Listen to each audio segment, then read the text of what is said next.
Hello, everyone, fermentation friends. Welcome back to day 4 of KojiCon 2023, Preserving the Past, Fermenting the Future. My name is Eric Dawson. I'm an educator and farmer for the Yellow Farmhouse Education Center. We are a small nonprofit located here in southeastern Connecticut. And our mission here at the Yellow Farmhouse is to connect people with each other and to where their food comes from through culinary and farm-based education. So I want to thank our sponsors for KojiCon 2023. This year, our cultivator sponsors are Connecticut Humanities and the Hako Lab. I also want to thank some of our session sponsors who are sponsoring different sessions throughout our conference. So with that, it is my pleasure to be able to introduce today's speaker, Robin Sherriff. So after initially studying chemistry and biology and gaining an understanding and appreciation of science, Robin Sherriff moved into the world of work.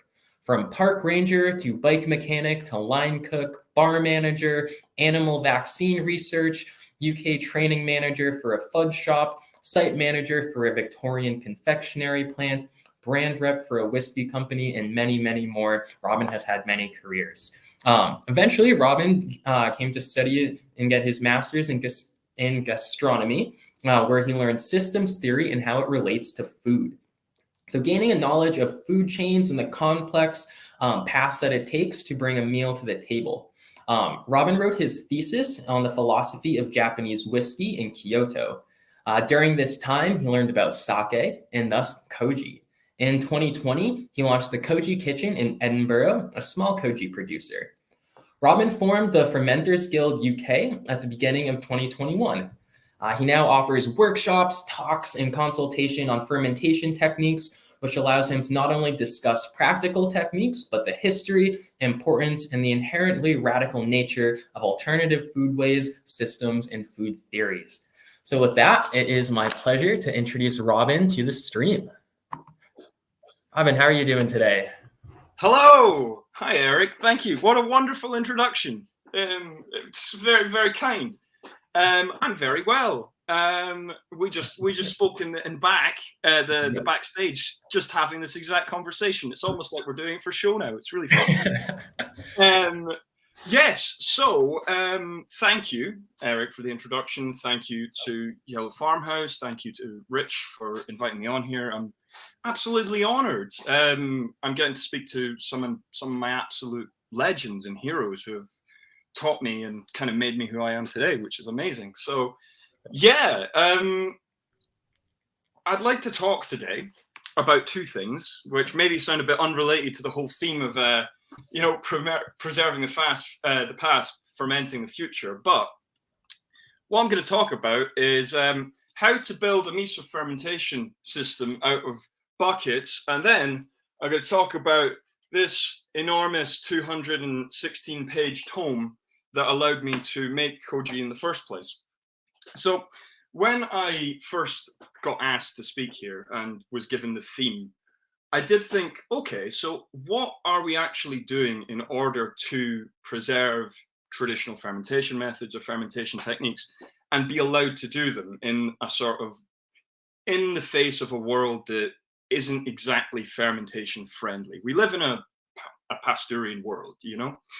So I thought, okay, so I have built a miso production system, a miso fermentation system that is has direct history from a traditional miso fermenter. And I had to build an entire set of documents to allow me to ferment in a traditional way. So I see the direct line between traditional fermentation and how we get to do it now as adapting using the materials we have, in this case, big plastic food safe buckets, and the dogmas under which we live. And that's within, current food legislation, inspection, and the dogma of pasteurization. Now, as I say, let's just keep it really simple because I'm a simple man. You're going to be hearing talks from people who are going to talk about radical food theory, really intense, deep stuff. We're just going to have fun here today. I'm going to drill some holes, and then we're going to have a discussion about HACCP plans. So let's kick off, shall we? And also, not a big believer in the whole structure of things normally. So if you have a really burning question, just fire it out. I'm going to try and keep an eye on the comments, but If not, we'll just get to them at the end. So I'm gonna share my screen with you, and we'll discuss what we're going to be doing.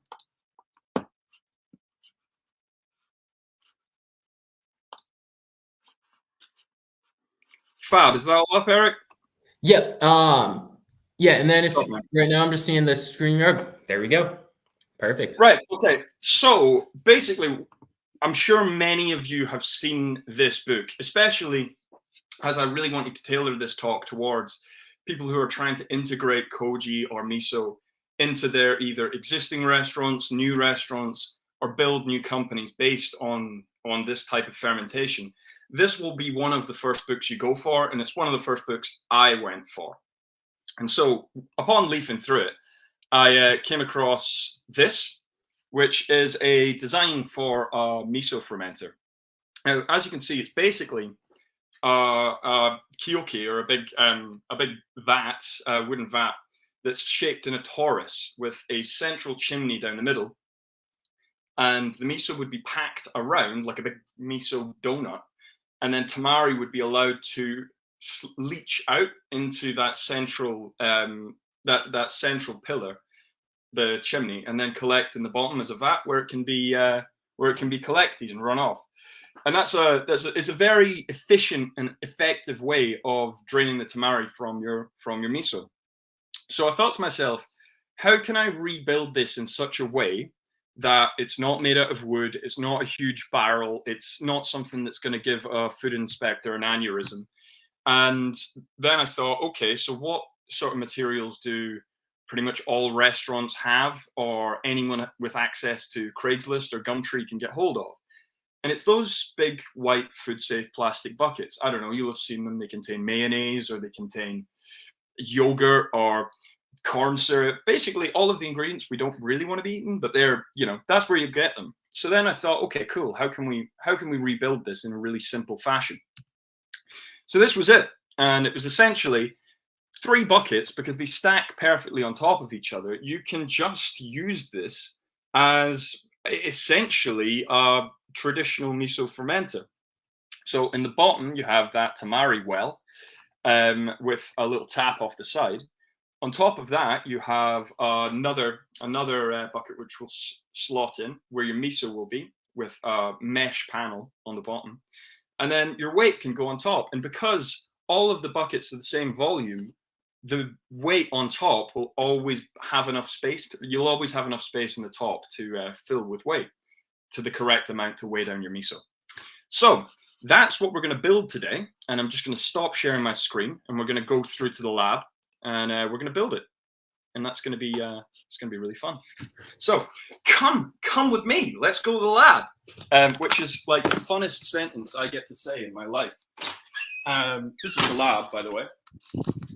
And here's our little setup that we're going to build some stuff with. So, also, excuse me if there's any weird background noise. There's like 2 modified car garages just outside, and sometimes they like to, like build rally cars and stuff, so it can get pretty loud. Anyway, so first thing is to just get hold of some of these. Now, so this is essentially what we're going to build. It's the 3 buckets on top of each other with a little tap on the bottom. And the beauty of it is that you can get this size and this type of bucket up to about, I think it's up to about 80 liters, but you can go even more. And it works just the same, exactly the same system. So you can scale it up really, really easily, which is, very useful if you're wanting to make enormous batches. And as you can see, I've got quite a lot kicking around back there. So you get hold of these, and because of the type of plastic it is, it's not going to leach into anything. It's not going to leach into any of your foods. It's completely food safe. So when you get hold of them, make sure you've got all 3. And you want to make sure that when you stack them together, there should be a little gap at the bottom. Now, normally it's about a couple of inches, about that much. And that's going to be your tamari reservoir when it's all finished off. Now, what I do before I start anything is I make sure I clean everything down. I generally use like brewer's cleaner or something like that, just to make everything completely clean as a whistle. But that's just the way I like to kick everything off. Then what we do, this is really fun. It kind of feels like QVC a little bit. Remember that? That was fun. So then I normally just use a step drill. That's the easiest way. And what you want to do is just cover the top in just a sort of fairly equal amount of holes. It doesn't matter too much because it's all going to pull to the bottom anyway.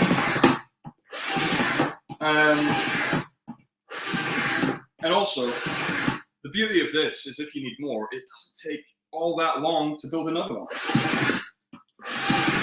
So, once we've filled our central one, and something you do want to be quite meticulous about is you are going to get lots of these little plasticky bits. So you just basically just cut them out. It's fairly simple. Just give it a little one of those, like your countersink in a hole. Isn't it great? Then, so that's your central one, and we're going to line that. And the way I line it is with two things normally. So I'll get one of these rice, like steamer liners. It's a silicone one. I find them really good. But what we go in with first is actually just cheesecloth. So this is just two little sets of cheesecloth. I'll put them in the bottom. Just line it out. So it's covering all the holes we just put in. And then just cover it over with the cheesecloth. Now that basically means that any of the tamari that's going to come through is pre-filtered. So you've basically got like some really nice clear tamari already. You will get some further yeast will grow in the bottom, but predominantly you'll just need a very short second filter. It just makes your life easier in the end. Now, this liquid that I've just this liquid that I've just had those soaking in is my magic sauce, which is the thing I use to coat all of the internals of all my fermenters. And if anything goes wrong, a la cam yeast or basically a bit of weird mold on the top of any of my home fermentations or kimchis, I have this, which is a beautiful combo of 20% salt, vinegar enough to drop to about 4.3 acidity, and then lots of booze. I think this one's got vodka in it, so about 20% vodka. What that means is not only is that just a fantastic shot in the morning, don't do that. It's really bad. It's really great. It basically creates an immediately acidic, alcoholic, and saline environment on whatever micro environment you're spraying on. So you basically pre-jack that environment to be preferential to the bacteria, microbes, yeasts, whatever we're dealing with that we want. So if everything's soaked in that, you're generally going to be totally fine. You're not going to deal with any mold issues. So once I've lined it, I just take the spray and spray everything inside. And then that's that one prepped. So we're going to do our bottom one now. And like I was saying, you had that sort of space at the bottom there. And you want to be hitting about as low as possible. So when we plug in our tap, now these are just, you'll probably have seen them before. You can get them in brew shops. You can buy them in packs of like 10 for something like 11 pounds or 12 pounds, which is, I don't know what the transfer rate to dollars is. Probably quite not great for us. So, probably cheaper for you, comparatively. So we want to just put that as low as possible. So when we're tapping it off, we get as much as we can. So then we're just going to go in at the sides. And again, this is why step drills are great. You can kind of just keep going and then eyeball it until it goes through. Now, what I've tried previously is instead of putting the filters on the bottom of the middle bucket, I've tried putting it directly on the tap. I've actually found that works really, really badly. It gets gunked up very quickly. And make sure when you get them, because sometimes they're not always sold with them, is these little silicone washers. They're really, really important. And also, just hot tip, they're not the same on both sides. So they're slightly shorter on one side than the other. You want the larger sides on the surfaces. I've done this wrong a number of times, resulting in a lot of leaked tamari, which is very sad. So then we're just going to size this out until we can get it to fit, which is about there. And then we're just going to screw it in.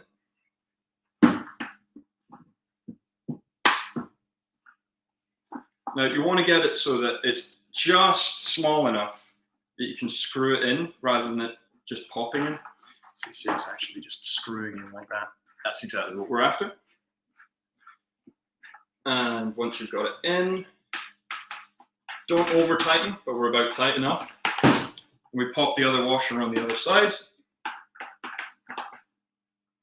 Pop in our screw on the other side. And don't over tighten this, because normally what I've found is if I over tighten it, it actually ends up leaking tamari as well. So go easy on it. It doesn't need too much. The silicone pads have a bit of flex in them, so it's A-okay. Then what we do is we pop our secondary back on top. Then when normally, I mean, you would fill this with miso, and you want to fill, generally I would say don't fill any higher than this level, because then you're not really getting a sort of enough pressure on the top from the weight. Well, the pressure is a bit more targeted rather than being the full width of the bucket. So you want to go to about there, and then you fill this with the same weight, the same mass that your miso was, pop it on top. Happy days, you're good to go. Now, if you are in a particularly hot area and you're dealing with like flies or insects on a regular basis, what I would always say is just wrap the entirety of this with some kind of you could use your cheesecloth, whatever it is you use to cover your ferments. Just wrap it around here, and then you're good to go. And that is that's a fermenter build 101. You get to harvest tamari. Now, a couple of things I would say concerns I had when I first started using it. Oh, also, again, just once you've finished your miso, as always, spray on top, salt, and then whatever you like to cover your miso in, whether it's greaseproof paper or whether it's a little mat, whatever it is, spray on top. Anyway, a couple of concerns that I had when I first started using it was I really worried about this bottom chamber not filling up completely, having a bit of air gap, and then producing mold from the bottom up. Now, in practicality, what I found was just maintaining good hygiene, and prevented that entirely. But I also found that it actually fills up fast enough that that would never have become an issue in the first place. Now, the second concern I had was, what if that fills up and then no more can tap off? Doesn't that defeat the entire purpose? But then what I built in was, if it's a miso I'm making in the last sort of 2 weeks of that fermentation, or last 1 week if it was a really short term one, I would just start bleeding it off once a day and then collect that elsewhere. And then that allows all of the tamari to drain out and you're left with your miso. Now, that doesn't mean you need to drain all of the tamari off if you want your paste to maintain your paste to be a bit more hydrated. But that you have that option. You can just leave it in. It's totally fine. Now, the other thought I had was, because you've created this environment where the tamari is basically completely anaerobic, I worried about the buildup of sort of those acetone smell compounds, which does happen. Realistically, that has happened to me. But what I've found is, as soon as it's been tapped off, aerated, and then transferred to a new tapped off into a new container, aerated, and then bottled, those aromatics just completely go away. And you can, after you've tapped it off, secondary ferment it. You can mature it for longer. And I've done that successfully with some sweet white miso tamaris, and I've allowed them to age much further. And it's been massively successful. But the point is, I've been using these for pretty much all of my miso fermentation, other than really small batch, for the best part of a year and a half now, and I've not had a failure. It's been fairly slam dunk. And beyond that, it's been enough to satisfy my health inspectors and the number of restaurants that I've spoken to, who I've had them build the exact same systems, haven't even been questioned, because it looks so completely at place within the restaurant setting that it's not even questioned. It's not a scary bubbling jar to them. It's not a tradition. I'm not going to lift it because it's really heavy. I've got a 100-year-old sauerkraut press that the wonderful guys at I Pickled gave me. That was a low grade flex, but it is great fun. It's not a big scary wooden thing to them. It is just something that looks very natural in the restaurant setting, and that's kind of what I was going for. So there you go. That is a miso fermenter.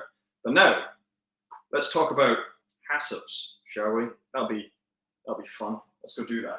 There's probably some other stuff that's going to pop into my head as we discuss this about the use of those fermenters. But there we go. So that's us out of the lab and back to the office. I was considering doing like an outfit change for this, just for the fun of it, really, but then decided against it. So one of the whole reasons I had to, build systems like that was because originally the way I thought about it was, I need to find a way to hide this from. I need to find a way to hide this from health inspectors, because that's the advice I'd been given, that whenever I spoke to, restaurants or restaurants in general that were practicing fermentation, the advice was, when the health inspector comes around, we just tuck them away, they don't see them.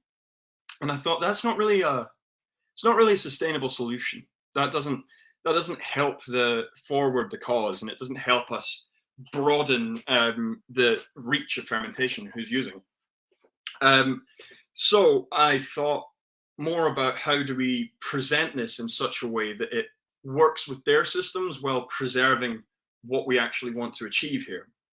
Because whilst all of our experiences may vary, the vast majority of people working with environmental health or the people who dictate the on-the-ground food laws aren't bad people. They don't hate us. They don't want rid of us.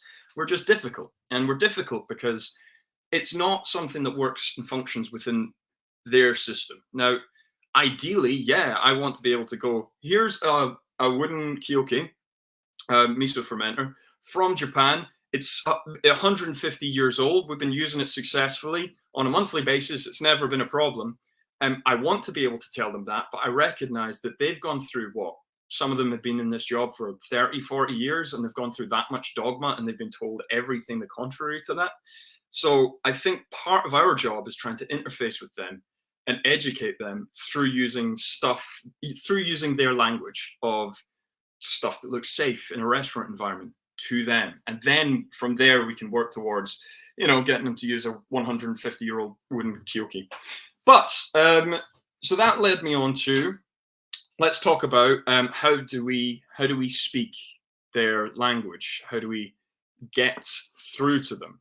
Sorry, this is not combative. It's not combative at all. But it's an important part of the work we do, that we educate officials. So I'm going to share my screen again, and we're going to just talk through my HACCP and how that functions and how that's allowed me to produce. Because as I might have mentioned at the start, many of you will have written HACCPs. My HACCP is 216 pages long for one product, for the one dried koji product I make, which is slightly excessive because whilst Scotland's a tiny, irrelevant country, we have like real sticklers in our environmental health service. So allow me to continue and talk you through what I had to build in order to allow me to practice in this country. Let me just share that, and I'll allow Eric to throw it up if he can. Yeah. On board? Fab. And then, I just want to click on over. Perfect. Excellent. Okay, so this is the HACCP I built, and there's a few sort of things that I had to tailor. Now, this is the first thing you have to remember when you're dealing with your inspector, your official, is that never forget that they are an individual person, even though that's very hard. All of them are going to be looking for slightly different things. All of them are going to have slightly different bugbears and biases. So the easiest way to deal with this is build a good relationship with them, find out what they want, and build a non-combative, fruitful relationship. I know many people who have successfully, but I recognize that's not always possible. But yes, I would say 101 is ascertain exactly what it is they want, and also don't try to be completely don't put everything on the table straight away. Find out what they want first. So I opened mine with a really strong definition of what Koji is. That was fully sourced. By the way, all of this, there's not going to be a test at the end, but all of this resource is going to be completely open to you as viewers of KojiCon. Just message me, and I can get them out to you. So don't worry, don't feel the need to furiously screen cap or take down notes. Really solid definition of what Koji is, and I tried to be as cogent in this as possible to basically completely throw away any concerns that I didn't know what I was talking about, because this is another thing they're really looking for, that you're not some kind of Yahoo who's gonna just do really bad practice and kill a bunch of people. So by having this is exactly what the product is. I know that you don't really know what it is, but I'm trying to show you that I have done my research and I know exactly what we're looking at. So a really solid definition is a great place to start. Following that, I thought it was, just give me a second. Cool. I then put through a solid list of sources. And this is actually not all of the sources I had. I actually cut them down. But a full list of sources. Now, this includes not only scientific sources, but also contemporary food sources like Koji Alchemy, of course, and then historic sources as well. And again, what I'm trying to do with that is show that not only is this safe in the moment, and the science shows that, not only is this popular enough that modern cookbooks and food books are writing about it, it's also historically safe, and you can see that from some Japanese texts. Now, another aspect that really helped my negotiations was to have some amazing contributors who helped me with my HACCP project, and we're happy to have their names on it. And the wonderful thing about the community that we're all in here is that everyone's more than happy to contribute to your project, whatever that may be. So I reached out to a bunch of different people. Some of these names you may recognize. I managed to get Koichi Higuchi, the fantastic and amazing spore producer whose spores I use, and I email on a weekly basis, panicking about something. He was happy to weigh in on my HACCP plan, which adds an enormous amount of credibility. So you will have these contacts in your network pretty much already, and if you don't, they'll be in the Slack in KojiCon, and they'll be more than willing to talk to you. Having that gave me a huge amount of credibility. May not matter to you, but again, that's how you ascertain. And then what we started to build out was sort of standard HACCP stuff. Now, again, this is I'm not gonna teach my granny how to suck eggs here. This is your classic HACCP stuff. You'll have seen this exact documentation before. It's just all of your different steps, all of your different sources. All of your different steps, all of your different processes. What happens within these processes? And I've tried to be as sort of like descriptive as possible. So this is my inoculation, and I've also previously described what my inoculant is. And the eagle-eyed of you will probably have noticed that the amount of inoculant that is mentioned in pretty much every text, I've just doubled in order to just placate and show that there's definitely not going to be any survival of any pathogenic materials, pathogenic microbes. So that's sort of standard HACCP stuff that you will have seen before. I guess then the next thing is lab testing. I'll just scroll through this to see if there's anything important that I should miss. Intended use.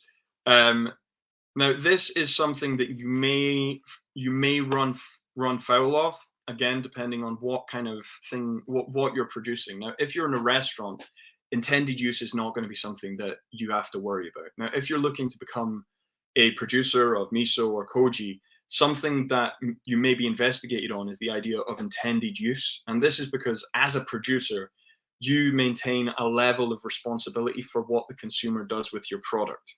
So if you're producing dried koji for usage, such as I do, I need to maintain a level of responsibility for what my customers then go on and do with my koji. So I need to put in plans in the case of what if they do something ridiculous with koji, like I don't know, rub it on some raw chicken and then just leave that in a car park for 2 weeks and then eat it. I've kind of got to think about that. But realistically, that falls down to what are the exact parameters of the types of miso they might make or the amazake they might make. Have I thought about those? Can I take, by making my product, have I taken reasonable steps to ensure that the customer is going to be safe regardless of what they do? Now, again, this is going to be completely variable on the official you're dealing with, but it's something to be aware of. And it can be quite difficult to deal with. But basically, you need to show that your product's safe. You know that if you use it safely, it's safe. And the information's out there on how to keep yourself safe. You're not selling crystal meth. So, well, unless you are, but maybe you wouldn't be at Koji Con if you were doing that. Maybe like Breaking Bad Con or something along those lines. Yeah, then we've just got standard issue, maintenance, training, HACCP, all that sort of stuff. What I'd like to touch on now or move on to is lab testing, because again, this is something that freaks people out. It freaked me out when I first got into it. Is how, oh my god, how am I gonna test all my products? How am I going to test all my products? I don't know how you lab test. Do I need a lab? What do I do? And it was quite hard for me to find out exactly what I required. But thankfully, I found a lab that helped me out.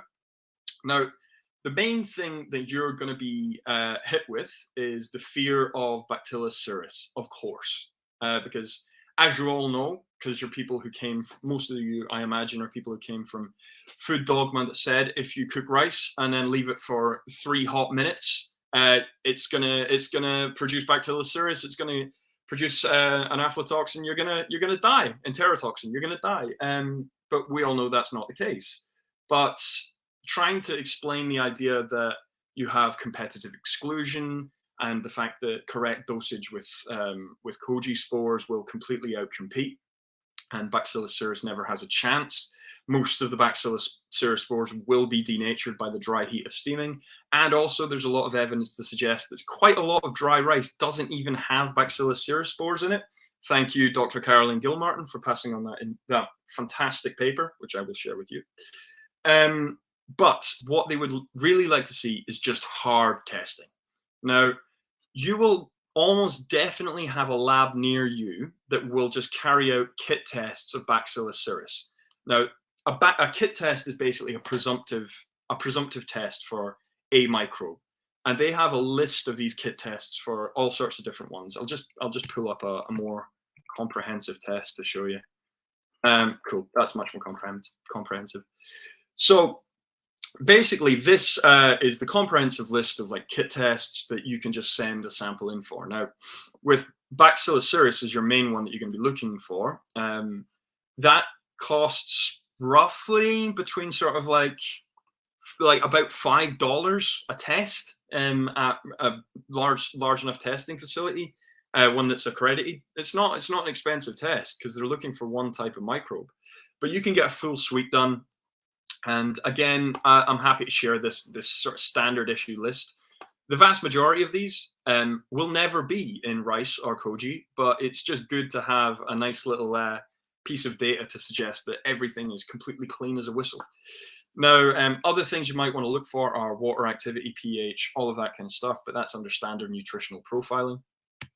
What I found with water activity is my inspectors were very keen to see a result of below 0.6. I don't know where they got that specific number from, but after testing, I found it below 0.6. But anyway, that's by the by.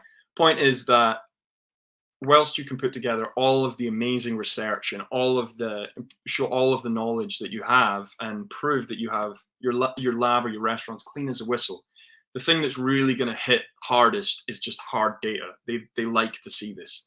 So if you can find a lab, and you almost definitely will, find it immediately and contact them, because generally they're quite helpful with small businesses as well. Certainly I found that, because I initially thought they'd only deal with big businesses.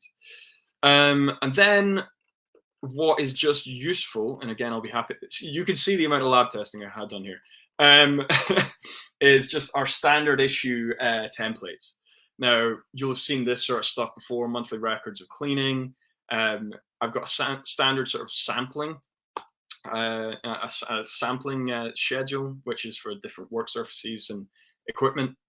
Then cleaning lot monitoring. If you've never done this before, if you're completely new to production, you will need to keep a total a monitor of every batch that you've made, when it was batched, when it was packed, expiry. And then what I've found as well, what I keep is a production monitoring sheet. That went black, that's weird. A production monitoring sheet. And this is basically keeps track of the spores used, the rice used, the date that it was made, the temperatures that it hit, all of those different things. And this is again to show that everything you've done is within the critical control points that you've assessed. And you, again, if you've built a HACCP before, you'll understand that sort of basic terminology. Then you've got public liability insurance, which I'm not here to talk about, so I won't. And traceability, obviously, very important. So what I would run down with is another sort of big slam dunk was giving all of that information, but then giving this super, super short explanation of, here is the critical control point that I've analyzed. Here is why it's safe. Here's another one. Here's why it's safe. And basically giving complete and direct links to why. So again, this is the steaming step. This basically explains why if you steam rice to a certain temperature for a certain amount of time, it's safe and it will not contain live Bacillus cereus spores. Then inoculation, and I've pulled from three different texts there. What the correct inoculation amount is, and why if you inoculate at that or over that, your product will be safe because of microbial out competition. Then we've got the incubation, why the incubation time that I'd set at 46 to 48 hours is safe and why it's functional. Then we've got the cooling aspect, why cooling down is safe, and then dehydrating. And then dehydrating may not be a step you're interested in, but that I had to dive into why dried foods were safe, and I had to build a sort of argument on the fact that, you know, dried rice is safe, so dried koji will also be safe because dried products are microbially inert. But that's something I would recommend you do. And then what do we have? You've seen that. Okay, yes. Yeah, so this is my source list, and again, it's quite long, as you can see. This is a set of 14 different sources, but these are all sources that have provided information and what I've pulled from to build out the process in HACCP. But I'll leave you, as we're about done on time, maybe give us a bit more time for questions, because I would quite like to answer as many questions as possible. Because whilst all this general advice is really useful, I recognize that everyone kind of faces different specific issues within building this kind of system. And I would like to be able to answer those specific questions for you and help out as much as possible, give you as much of my experience to you.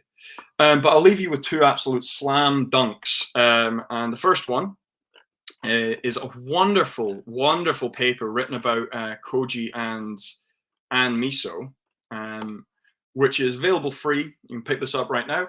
Now, Joanne Allwood is a fantastic, fantastic scientist who's chatted back and forth with me. She understands the difficulty of being a miso producer, being a koji producer, particularly in the West. And she has written this fantastic paper about where koji has come from, where miso has come from, why it's safe, what it's involved in. This is just a great piece of, it's a great piece of literature, and it's a great piece of research. So I would recommend get that, put it in your HACCP plan, stick it on your wall, put it in your pocket, sleep with it under your pillow. It's fantastic. And she's wonderful and doing some further work on the same sort of topic. So keep your eyes peeled for that. And I'll leave you with my favorite quote in the entirety of Koji, which is right here. And I'll just get the paper name for you. Growth characteristics of Bacillus cereus in sake during its manufacture. Fantastic paper. It's great. But then we have this little quote here, which is my favorite thing in the entire world. Thus, these results demonstrate that B. cereus cannot germinate, grow, or produce the toxin during the koji making process, regardless of the initial cell density and regardless of the water content of the steamed rice.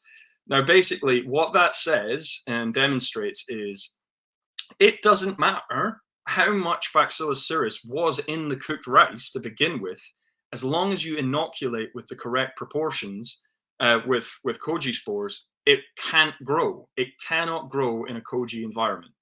And there is some ancillary documents talking about the scientist's process for how this was done. But for me, that is, and for some people I've worked with, this single quote has been enough to put concerns to bed. So yeah, if I can leave you with anything, just leave with this beautiful sentence. But yeah, I'm gonna throw back over to Eric here, and then see if I can take as many questions as humanly possible. Perfect. That was awesome. We have a ton of questions coming through. So I'm gonna just scroll back up to the top and then work our way through. So let's just close the door. Oh, so this one is from Cultures Group. So is there the same like HACCP like procedures throughout all of the UK, or does it sort of vary from like Scotland to like England and whatnot? Okay, the UK is a pain in the ass, right? Because we're not actually one country, we're lots of different ones rammed together. We have different requirements. So in England and Wales, there is one authority that looks after them. That's called the FSA, Food Standards Agency. Now in Scotland, you have a thing called the FSS, Food Standards Scotland, and then in Northern Ireland, you have another one.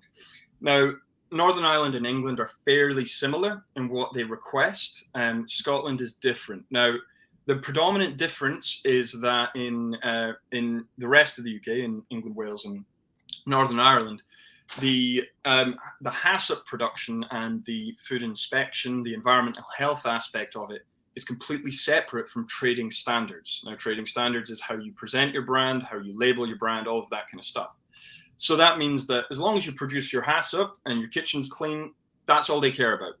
And then trading standards, it's their job to view and scrutinize your branding. Now, in Scotland, these are actually linked powers and then also looked after by the rest of the UK's trading standards. It's a really weirdly complex system. But what it means in practice is if you're in the silly little tartan nation, it means that basically food officials can use trading standards legislation in weird ways to criticize your HACCP.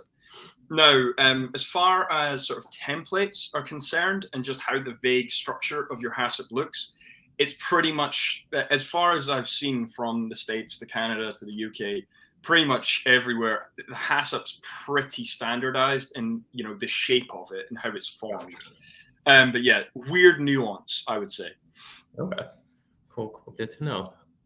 Sweet. So this one is about the miso buckets. So what types of weights do you use for the top bucket? And like, what weights are you using? Fantastic. Yeah. What I use is sand or salt. That's basically it. I used sand for a while because I had loads of bags of sand. And now I literally just use salt. What's nice about it is because those buckets are completely like sealed, and if you've seen that plastic before, it's really thick. Yeah. It means that nothing that you put in that top bucket is going to go through. But I'd recommend salt purely based on its density. So when you pack in salt, it's really heavy. I think they mentioned that in Koji Alchemy, but for sort of like one cube inch of salt, it's way heavier than 1 cube inch of, say, anything else, say water or whatever it may be. So yes, salt is what I'd go for. Okay, sweet. Let's see. Yeah. Oh, then this one from Cultures Group again. Do you mind just like going over the recipe for that magic sauce, that magic cleaning sauce that you were talking about? The magic sauce. Now, I will say I can't take entire credit for the magic sauce because I can't remember where I first saw it. I think it might have been Mara Jane King. I think it might have been Kirsten Shockey. I can't remember. I saw some random post on Instagram and I was like, yes, that's the stuff. But anyway, what I've been using is it's 20% salt, 20% alcohol, and then just enough vinegar to drop it down to below like 4.6 or 4.6 or 4.3 pH, and that seems to be just enough to just keep any surface cam free. You're not going to deal with any invasive microbes. That seems to be the secret sauce. So yeah, 20% salt, 20% alcohol, enough vinegar to drop it down to 4.6 to 4.3. Got you. Sweet. Let's see. All right. Let's see. Just scrolling through here. A bunch of comments around like how difficult it can be to like get to be able to like get everything up and running. Let's see. Oh, sorry. I'm just going to jump back on that Cultures Group question there.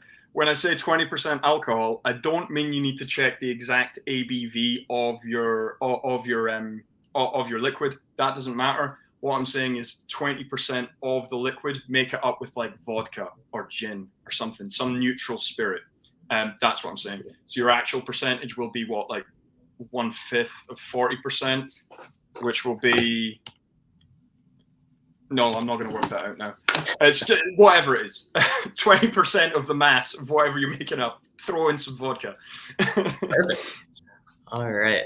Let's see. So there was another question. I'm just trying to find it here. It was about the role of tamari in miso function. Here it is. 29 minutes. Yeah, so since tamari has the function of protecting the miso, could it be hazardous to drain all of it out? I imagine like some might still stay in there.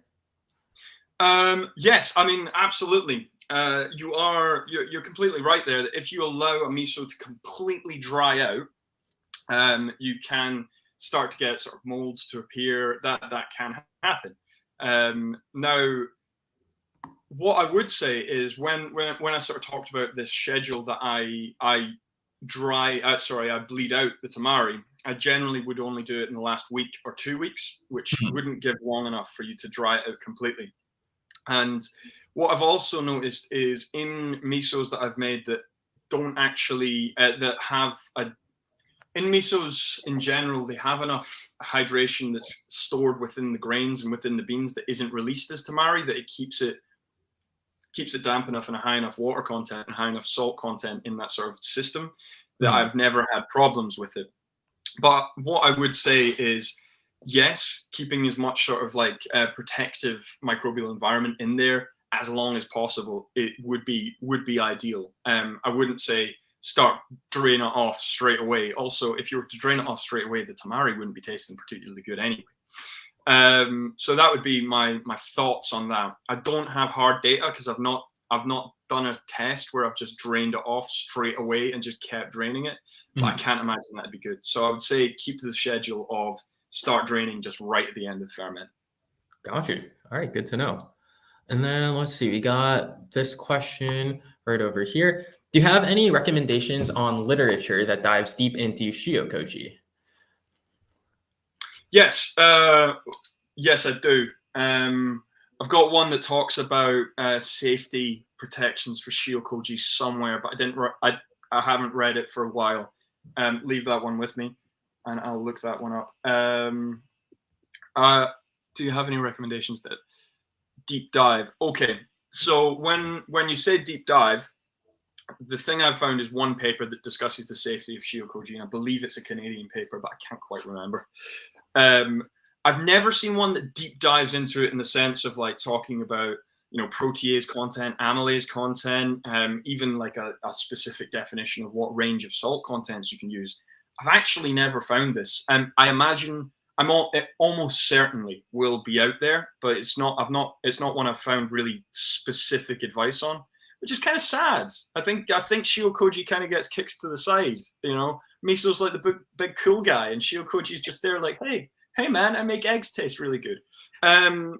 Anyway, so yes, my answer is I've got one source on the safety of it that does pretty well, but I can't think of anything that deep dives into it. No. Gotcha. Okay. Sweet. Well, anyone in the comments, if you know anything that does a deep dive into Shio Koji, toss that in the Slack channel for sure. Perfect. Let's see. We got this question from Salt and Time. So, any issues with the top surface of the miso drying out without a layer of tamari? I've found absolutely no issues with that whatsoever. It's never happened to me, and this is going from batches down to the size of 1 kilo all the way up to like 40 kilos, and I've never found this issue. Now, I think that this could be a result of just enough of the top being covered, and it's also as a result of what I was discussing earlier, that the tamari doesn't get drained off until right at the end. So for the most part, it is going to be a homogeneous moisture content throughout the entire system. So I've never found that. No. Gotcha. Okay. Sweet. And then we have a lot of people asking about the paper that you showed. So would you be able to just tell the name of that paper? I think it was the one that had that quote in it about the Bacillus cereus.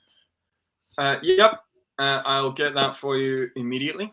It's a beautiful quote. I love it so much. It is publicly available as far as I know. And also, if you just email the researcher, he'll probably give you, because I actually had an email back and forth with him basically saying, thank you so much for that, mate. I don't have Slack open at the moment. Shall I just drop it in the Slack later, Eric? Yeah, that works great. Yeah, you want to just toss that in there? I'll drop it in the Slack later for you, Andrea. Perfect. Cool. All right. So, there we go. Okay, so we got another question here. Do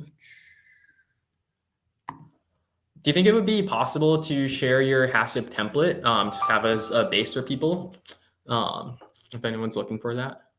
Yes, it's all yours. Awesome. Perfect.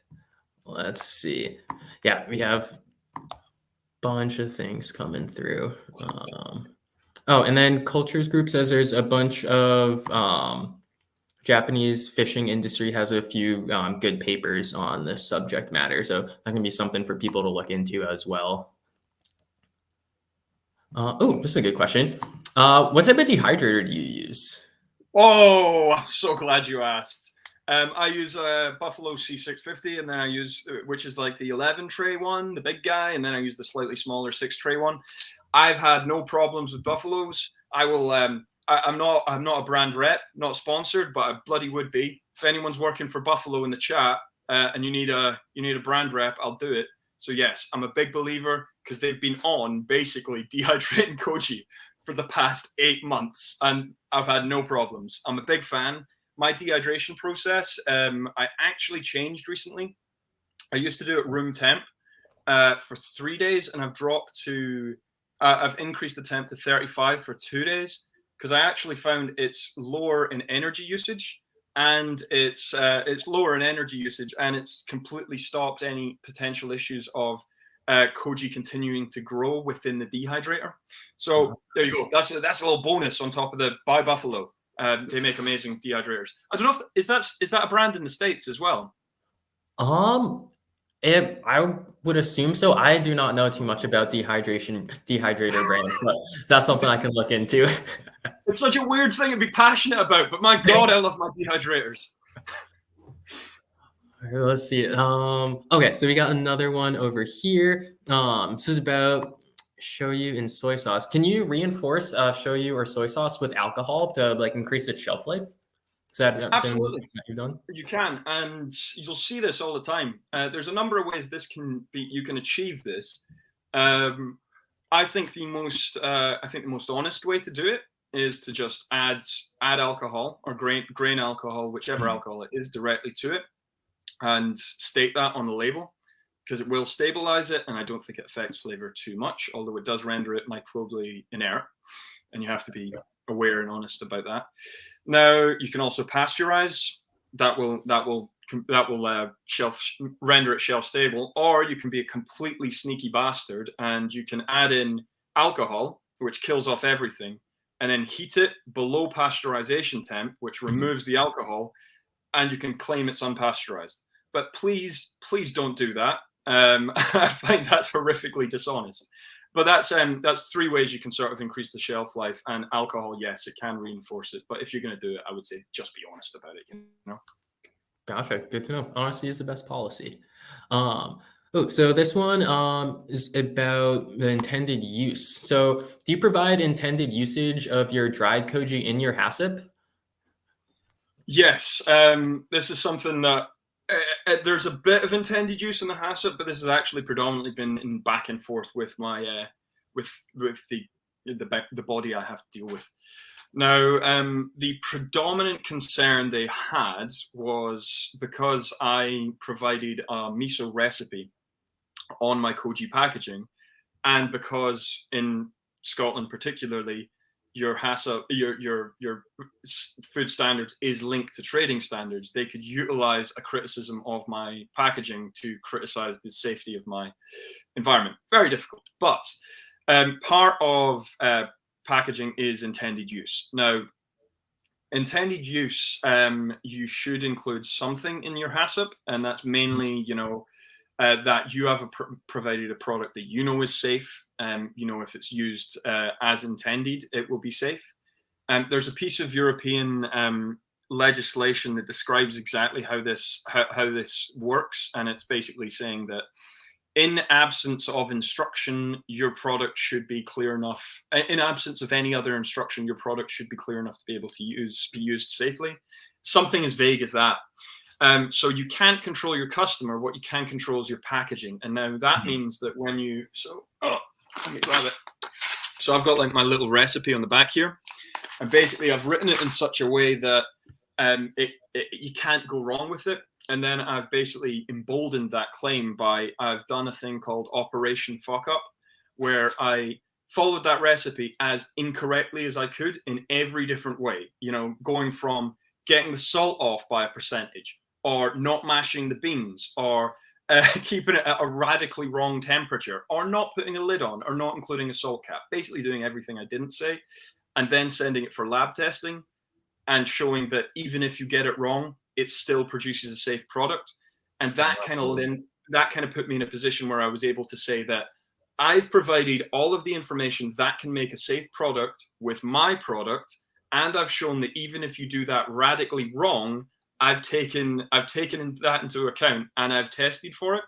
Now, I really don't expect that anyone outside of these borders will deal with this kind of problem, but intended usage is part of pretty much all product legislation. Like for example, you should like tire manufacturers, for example, they need to be aware that people will occasionally drive too fast in their tires. They need to be aware and basically manage for that and say we've got about 20% wiggle room above intended use. But if someone goes at 200 miles an hour down the motorway, they're not responsible for the tires exploding. So I hope that, I know that's vague and not very helpful, but it's as helpful as I could be. Awesome. Oh, sweet. So where did it go? I just saw it pop up in the comments. All right. Well, while I'm searching for that next question, this one, do your local inspectors have a specific list of microbes that they look for, or are they sort of doing a broad search for anything and everything? No, yes, they do. Now, that list, that sort of pathogen list I highlighted. Do you mind if I just share my screen again there? Oh, yeah, I got you. Yep. Cool. Let me just grab this for you. Is it in this one? Yes. Okay. So if you see these ones, Now, there will be others, but they won't ask for them. But these are the standard hit list that they'll be looking for. This is all outlined in. There's this paper, and I think this is a UK one. I'll show that in a second. But yeah, if you test for all of these, that's pretty comprehensive. They're not going to be asking anything outside of that because that would be completely unreasonable. If this is totally covered for any product you make, generally that's fine. So that's the list they'll have, and that's generally all they're trained in. So they're not going to be looking for outside of that. And hold on, can you just unshare me again? Oh, yes. There we go. Cool. And this paper, another one that I'm happy to share. This is a UK paper, but it's a really useful one because it outlines all your major pathogens, and it also outlines what is concerned. So this is staph, for example, and this outlines all of your like high, low, medium, and what you would expect. So that means, again, when you speak to your lab, sometimes they'll ask for what's your expected range for this predicted pathogen, and then you say I want it within low range, and then they'll tell you. I'll share that. Got you. Perfect. All right. So we got this question coming in from Sarah. Any tips on temperature ranges that are requested by health authorities in terms of dehydration? Right. Okay. Temps, I haven't actually been questioned on yet, but it's less to do with temps and it's more to do with time. So you basically have to show that it has dropped to below. Hold on, have I got this in the paper? Sorry, give me a hot second because I've got one paper that's specifically on drying somewhere. I'll look that up for you. Gotcha.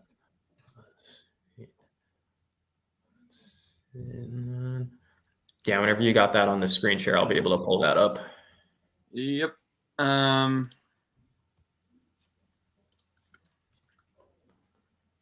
Sorry, just trying to pull this up as soon as possible. No worries. But I'm dealing with quite a big thing here. Flexible reaction rate. Okay, cool. If you want to share me now. Perfect. Can you see a weird graph? That's what I'm seeing. Excellent.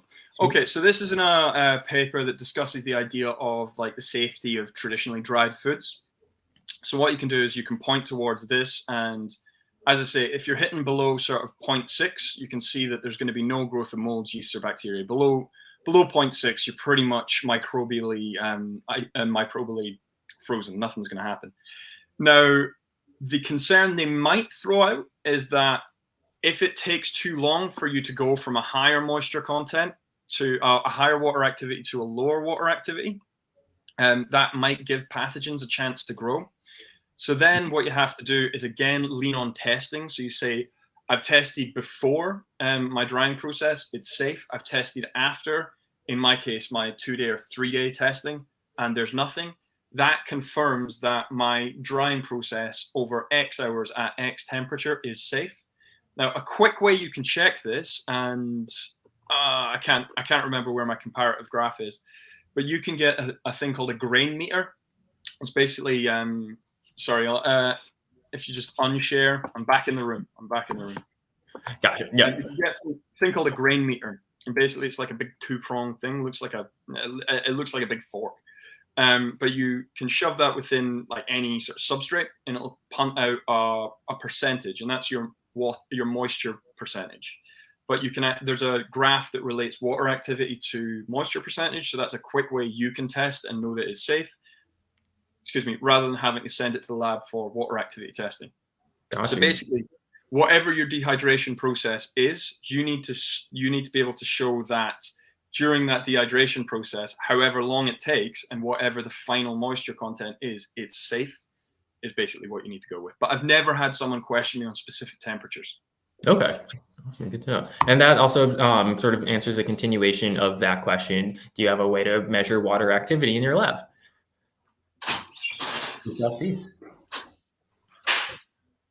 And yeah, I'm just gonna keep scrolling through the comments. So keep. Look at this. How cool is that? Yeah. Perfect. Like you stick it in stuff and it tells you. It's brilliant. But yeah, that's a water activity meter or a grain meter. That's what you need. Sweet. And then we have this question from ever-changing pulse. Do inspectors have problems with the fermentation chamber, or what are they expecting from it? Yes. Okay. So I initially had a custom built fermentation chamber that I put together.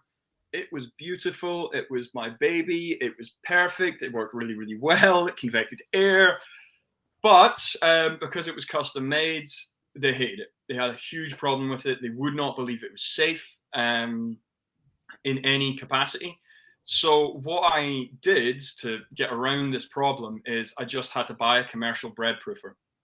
And a commercial bread proofer is something they're familiar with. And then I had to modify that to make it more applicable to koji making. But because it was a thing they had seen before, suddenly they were okay with it. Now, what ongoing problems you should expect is they'll want to see generally surface testing on the inside, and that means that you basically get a sticky pad from your lab. You press it on, take it off, and then you send that, and they do a test to see if there's any pathogens on the surface, and they'll want to see a cleaning schedule. And the cleaning schedule, you want to basically do it to brewing spec. So use brewer's fluid to clean it out after every batch. That's what they'll expect to see. Gotcha. Okay. Sweet. And this is a question about dried koji. Does dried koji lose aromas more than fresh or frozen ones, or doesn't dried? Interesting. I would say dry koji, obviously fresh is best. I would say unequivocally fresh is best. But then I would actually say that I prefer using dried koji to frozen koji. I think frozen koji ends up losing more aromatics. But again, this is one of these things that I don't know if that's just in my head. I've made like a personal judgment on it. But I would say yes, fresh, dried, frozen. But again, I don't know. I won't be roasted on that cross. Let's see. So I'm just gonna scroll up here one more time, making sure I didn't miss anything. And actually, scrolling up to it, there was one comment that I did want to pull up. This one is from John Hutt. Wanted to pass along a message. I know we were talking about him earlier. Thank you for the talk. It was relevant and useful and enjoyable. Love the pragmatic approach. You're a hero. Thank you, John. Alrighty, folks. I think that is pretty much all of the questions that I'm seeing right now. Let me just scroll through one more time. One more question about the water meter. Would you mind sharing reference or like brand model for the water activity meter? You probably just toss that in the Slack or something. No worries. It's Smart Sensor AR991. That means nothing to me, but it seemed it was just the brand that I saw. So I had no preference. Perfect. Awesome. All right, y'all. I think that's looking pretty good. Cool. Well, guys, as I say, my modus operandi here is that in order for us to continue to be able to pull and practice these incredible, amazing techniques, we need to utilize like any transfer of fermentation culture from historic society to historic society. As it continues, it has to adapt to the environment which it's presented and use new materials, and that's how it can continue. Because if we ossify ourselves, ossification is the end of the practice. So in order to continue it, we need to adapt. And currently that means adapting to a world dogma that is against fermented foods. So we have to find tools and find ways and modern approaches that allow us to continue this amazing practice. So if I can be of any use to you at all, if you're starting a business, starting a restaurant, involved in one, want to do any of this stuff, need access to any of the resources that I've showed today, HACCPs, whatever, just DM me, man. I'll hook you up with whatever you need. That's the Robin Sherriff guarantee. And you can find Robin on Instagram at the Koji Kitchen. Fantastic videos, always so much fun. Just a real joy to watch those. I feel like I learned something new with everyone that I see. Oh, awesome. All right, Robin, with that, thank you so much for your time. I imagine there's going to be a lot of messages coming into your DMs in the next few minutes or so. But yeah, thank you so much for your time.